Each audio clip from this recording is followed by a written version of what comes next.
KROQ, Klein Alley Show. What's happening in the world? Let's figure it out. Grab your Adderall. It's time for 880 News. I'm in the middle of an intermittent fast, so if I pass out... All right, Klein, it is one of the largest heists in L.A. history. And I am.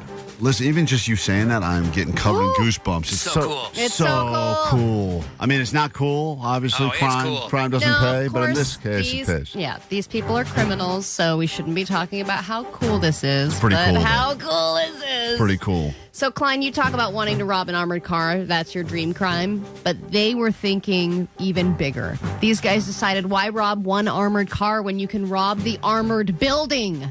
They robbed the safe inside the Garda building. They went in through the roof. They did it on Easter Sunday. They tripped off no alarms. No one even knew that the safe was robbed until they opened it on Monday morning. The story is just getting out now. And the crazy thing is, only a few select people even knew how much money was in that safe. So how did they know how much money was going to be in there, and how did they not set off any of the alarms? Were they just super sophisticated hackers, or was this an inside job? Inside job. Yeah, you're going to figure it out. They'll unravel it. Who knows if they'll catch them or not. But definitely I would like to believe someone must have had intel. I didn't even realize, I guess I'm so dumb, I didn't realize that the armored cars take the money somewhere. Uh-huh. And I don't know why, I just assumed they to just... the Rainbow Land. They just drive around with all that money. From somewhere to somewhere. Yeah, somewhere. And then so smart to think, why just take one truck when we could take where they all drop everything off? I assumed they just go right to the bank. I thought it was, pick up at the casino, go to the bank, pick You up didn't at the think restaurant. there was just like one central location for a bunch of money. That. But someone figured that out. But and they said, let's break in. And they went through the roof, which is interesting because I would have always thought tunneling through the ground would have been better. But the roof, just because, you get seen on the roof. But I think there's so much construction in this town, no one's even looking. They could have worn bright neon vests and people would have just kept on going. Well, and even the safe, they said there's no evidence to suggest that the safe was tampered with in any way. So they had the code. Yeah. So how did they get in if there's no evidence that it was drilled into or anything like that? Smart. Somebody had to have a code. And even those movies like Ocean's 11, like they're all criminals, but you root for them. Sure. Because you're anybody who can, quote, beat the system, you feel like a little bit of a Especially tingle. non-violent way. Where they're just getting $30 million. $30 million. So you don't know how many people have to get split it up. And how many of them are going to kill each other so that they get a bigger piece of the pie. Right. There's all that stuff still to be determined. But and this was 2 years after the last biggest one, which was actually an armored car that was robbed, and it was on its way to a big jewelry expo. Yes. Do you remember that one on the Of Grapevine? course. Oh, yeah. And one guy was sleeping, and then another guy was going to get food. It's great. And they robbed the entire armored truck, but it was full of all of these. All the jewelry. All the jewelry. It was like $100 million worth of jewelry. But the problem with the jewelry is that you still got to sell. Not that it's probably that difficult to sell diamonds and gold, whatever. But it's probably not a dollar for dollar. Right, you got comparison, and also there's just another chance. These guys stole real money. I mean, they stole cash money, $30 million cash money, right? Mm-hmm. That's cash. Who knows? It could be untraceable. I don't even think it's. I mean, who knows? They could have spent it already. You know what I would do? It's like 2 days. If I had that, I would go buy 30 million Powerball tickets.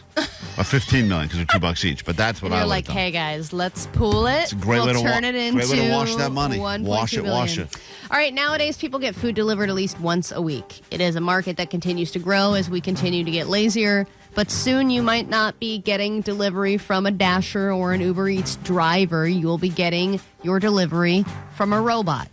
Those autonomous Waymo taxis have just started making Uber Eats deliveries in some cities, and they eventually would expand. The same ones that have been running into mailboxes and blocking crosswalks. So when your food arrives, it would work like this. The app would come up and say, hey, your car is outside. Go outside and meet your car with your phone. And then your phone would somehow pair with the taxi, and you'd be able to unlock the trunk and go get your order out of the trunk. And you're ensuring that nobody's eating your food. That's the one benefit. That's the benefit. But a lot of people with those delivery robot things, they just want to smash them and take the food out of them. So the same would go for a Waymo delivery. I've had food delivered from one of the robot carts before. Yeah. And it's a weird experience. It's very strange. Well, and also that raises another question about tipping, right? If you're going to be getting a food delivery from a Waymo taxi where there's no person, do you tip at all? And they're like, these are for the driver benefits. And you're like, but there's no driver. Right. Yeah, I wonder if you know your food is being delivered by not a person, I would think you don't tip. I'd have to assume, but the tip goes, because that's different. The restaurant got their cut. They're not getting the tip anyway. So the tip, when you tip a Postmates or an Uber driver or whatever, DoorDash, it's going to the driver. Mm-hmm. And there is no driver. Huh. Yeah, but I mean, there's extra Guys support his robot family.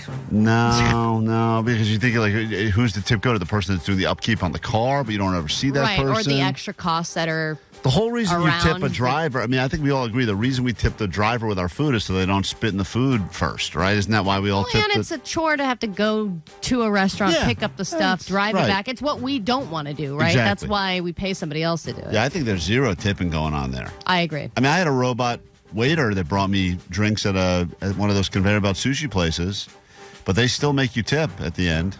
Yeah, but there's other servers there. There's other people that So come and clean up the robot's mess when they spill the water when they try to put it on the table. But then you tip that person, but it seems unnecessary. All right. One thing that we learned from the Showtime podcast yesterday is that Johnny has very high standards when it comes to dating. He said he wouldn't date someone younger, wouldn't date someone older. He needs to date can't be someone the too exact thirsty. same age. They can't be too into his job. He had Right. a lot of criteria. It's crazy. And a lot of people are like that. And if you have unrealistic standards, if people tell you that you have unrealistic standards, you can either prove them right or wrong with a new dating calculator. It'll tell you just how realistic your dating standards are. So you enter the things you want, like your deal here we go. breakers. So you say, I want a guy between ages 20 to 30, doesn't want kids, over 6 feet tall, minimum income of $100,000, Right. good body, blonde hair, blue eyes, whatever. And then it'll say, well, there's a 0.001% chance, or there's a 0.001% of men who actually meet that criteria. See, I would do the opposite. I would put in all my actual information, and then it would be like, you have a 97% chance of finding a guy like that on the planet. Klein Alley Show. KROQ. All right, let's get to your news. Then we get into a brand new hour of the show as we get you closer and closer to hopping on that standby boarding list to see 21 Pilots at a city, country of your choosing. It is a part of KROQ World Tour 2024. You pick your destination. It's a choose your own adventure with 21 Pilots. Your first chance to get on that list today, coming up in exactly 1 hour. But first, your news. Grab your Adderall, because if you don't, someone else will. It's time for ADD News. Now, does anyone have any Adderall?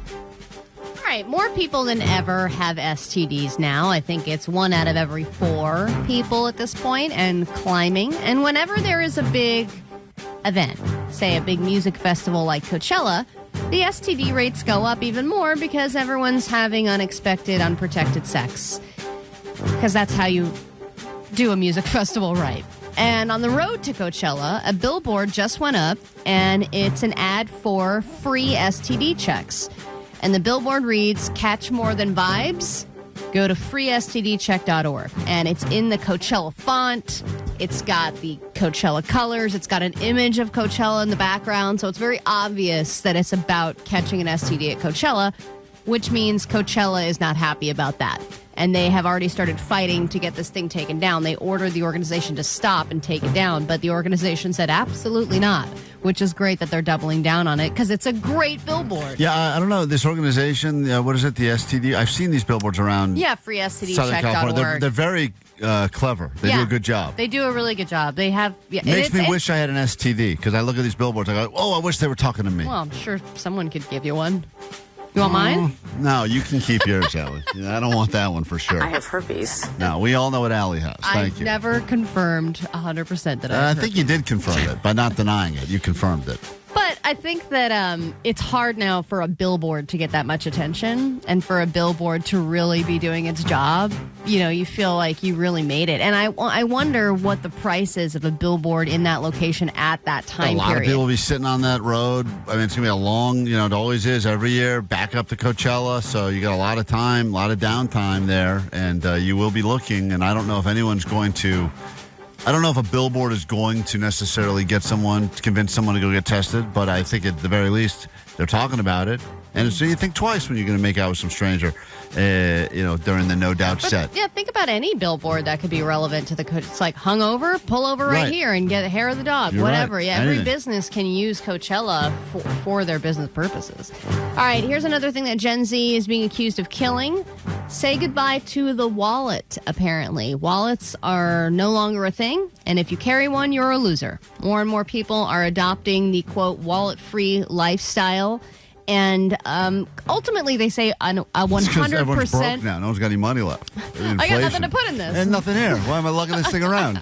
Stupid. But most places now have a way to have a virtual card in your Apple Wallet. Plane tickets now, you can have them virtual. My medical number ID is now virtual. Costco, their stuff is virtual. So when you think about it, we're still not at 100% wallet-free living yet, but for the most part, you don't really need to carry a wallet. And I would love if we could just take this to the next level and get rid of purses. I know everyone's obsessed with purses, but I hate them. That's more of a and status I'm waiting thing. for the time that we can just get rid of the stupid things. It's funny because I finally adopted the wallet-free lifestyle. Really? And I feel ran like I see you carrying a wallet. Yeah, well, I'll tell you why. Because I was like, first stop, Home Depot. Had to pick up some stuff, went over there. Got all my stuff, carried it awkwardly to the register, trying to balance it, go to the front, and they go, "Oh, we don't do Apple Pay here. We don't do. You have to have a card on, physical card."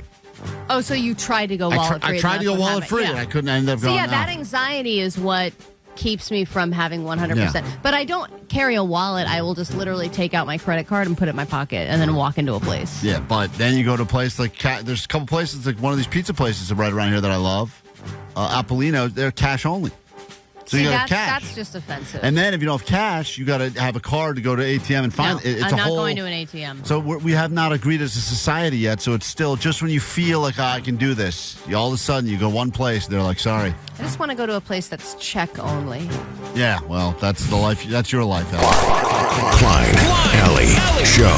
The world famous KROQ. KROQ. No one won the Powerball yet again, which means we're terrible at lottery. It also means that I think there were a couple of local winners of like $1 million in Southern California. Two, but yeah, nobody. there was one in San Dimas and one in Oxnard. So check your tickets. You sure no one got one at the Chevron station in Sherman Oaks? No, and what a rookie move to go to a Chevron. You got to go to a no-name. I know. Normally I would have, but I was running out of time. I got the peer pressure to buy the ticket. Bunch of losers ripped this up before I even You checked got the the peer numbers. pressure to waste your money. Like that. Well, we'll give you something to win in exactly 5 minutes. 21 Pilots tickets to see them right here, August at the Intuit Dome, and tickets to see them again, hopefully, in a country of your choosing. It's a choose-your-own adventure. KROQ World Tour 2024 with 21 Pilots.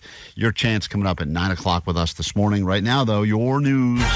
Grab your Adderall. It's time for ADD News. All news, no snooze. I just want you to say, Allie, before you start, this text, I think, sums up anyone who's new to the show. 562. Someone just nicknamed Dead Tooth just shamed a guy who wears pantyhose and a one-armed man. I love this show. Oh, my gosh. So that sums up He got me there. what just happened. He got me there. He got you, Dead Tooth. He got you. All right, we've talked about the many lines being added to your receipt, right? There's the tip, then there's the additional tip if you want to leave that, then there's the server benefits. We talked about a restaurant recently who was charging an entertainment fee for live music at their restaurant. Oh, yeah. Now a restaurant in downtown LA is getting headlines because they started charging a security fee. Perch is a pretty popular rooftop bar and restaurant in downtown LA, and somebody posted up a receipt from Perch, which included a $7 security charge. And they said that they are doing this now because they've had to up the security at their restaurant because of the rising crime rates in the area. Now, the other thing is that there are many, many restaurants in that area that are not charging security fees. And just wanted to note to everybody that Perch's sister restaurant, Mrs. Fish, is located in the same building and does not charge a security fee. Whoa. So if you want to go to Mrs. Fish instead, which I highly recommend, even though I've never been there, you won't get a fee. Note to self, you're going to rob someone at Mrs. Fish. Because they got no security. That's good to know, Allie. We never Thank planned you. for this. Didn't Damn plan it. for that. Yeah, it's. I know people are frustrated, and I understand. It does seem like we are getting nickel and dimed on everything. And the other option is what if they just jack up the prices of their food or their drinks and then just, figure out what their bottom line is and say we have to raise the price of every drink 50 cents or $1 to cover this extra security we need. That's the other way you go with it. I'm You'd the kind rather of person just pay more for the food itself. I'd rather not know and just be annoyed about that and assume it's going to cover their bottom nut or whatever. But the unfortunate thing is that every time, because it feels like they're doing both. It feels like they're raising the prices about everything and also they're hitting you up with that one-time boom. Yeah, but I feel like when you say what the charge is for, maybe people feel like, oh, at least my money is going to something. You're not just mad about general inflation. Maybe people are like, oh, because the restaurant said 100% of the money is going towards our budget for our security officers. Is that per person, the security fee, or is that for per table? It seems like it's per bill. And if you do $7 per table, ice water, $7. That's a lot of money eventually at the end of the night. I guess my question is, if I go out to sit with 9 people or a big group dinner, $7 fee, then you break it down, it's about a little less than $1 a person for security. But if I'm going there to eat by myself, $7, I could bring my own security guard. Yeah, but it looked like from the receipt too that it wasn't just a flat $7 charge. It was like $7 and something cents. And I'm wondering if it was if it's a percentage of the bill or if it's a standard fee that everybody's getting. But the problem is once that starts, restaurants look at it and go, why aren't we doing a security fee? Exactly. We should be doing a security fee as well. Then less people want to go out, and then there's less money to pay the servers, and then the restaurant goes under, blah, blah, blah. All right, time for an update on the trash house. It's now an overnight sensation. There's a house about a mile away from here at Melrose and Martell, within walking distance of this very studio, and every square inch of the front and backyard are piled with at least 3 feet of trash that have accumulated slowly over the years. And the neighbors say that the guy that owns the house is apparently a super nice guy, but they officially decided it's time to complain. And now if you go there, it is swarming with news crews and trash trucks. The mayor yesterday was commenting about this situation and said, enough is enough. I am stepping in. Cleanup begins now. So if you go there, a lot of it's blocked off. I was thinking we should send Jake there to try and see if he can find some treasures. Oh, there's going to be so much treasure. In the trash. You should go right from there to the pawn shop. Yeah. Dude. Right to Nonia. He can go find some stuff, but I don't even think he'd be able to get to the house because there's so much media there and there's this huge cleanup crew. They're trying to get the treasure. Dude, if they like trash houses, I drive... I cut through a lot of neighborhoods getting home, and I feel like I drive through a trash house of some variety every few blocks. There's a lot of trash houses. There's not just one trash house. How can we clean up all the trash houses? I mean, I'm sure the mayor's put it in the street like the rest of the trash these days. You're looking at a trash house. Yeah, I mean, really. We're broadcasting from a trash house as we speak. Yeah, I guess you're right. I would imagine nearly everyone at this point has seen some kind of pregnancy post on Instagram with a little sonogram with the due date, and then afterwards you get a post of the birth, and then you get a post of the milestones and the little 1 month, 3 months, 6 months. Pretty much every baby's life is being documented from start to finish. Right, from first pregnancy picture straight up through there, too big to put those little blocks in front of them. And it's normal at this point. You see it and you're not shocked by it. But according to experts, your cute baby pictures are ruining your baby's life. And posting pregnancy pictures online could endanger your baby's identity before they are even born. And then when they are born, scammers are getting a digital footprint of that child and what their life is like, what they're wearing, where they live. Scammers. All of this information is being readily made available to scammers and identity thieves so they can compile all this information and eventually steal your kid's identity. And plus, you don't want them to make the AI nudes of the sonogram because that's embarrassing. Klein Alley Show. KROQ.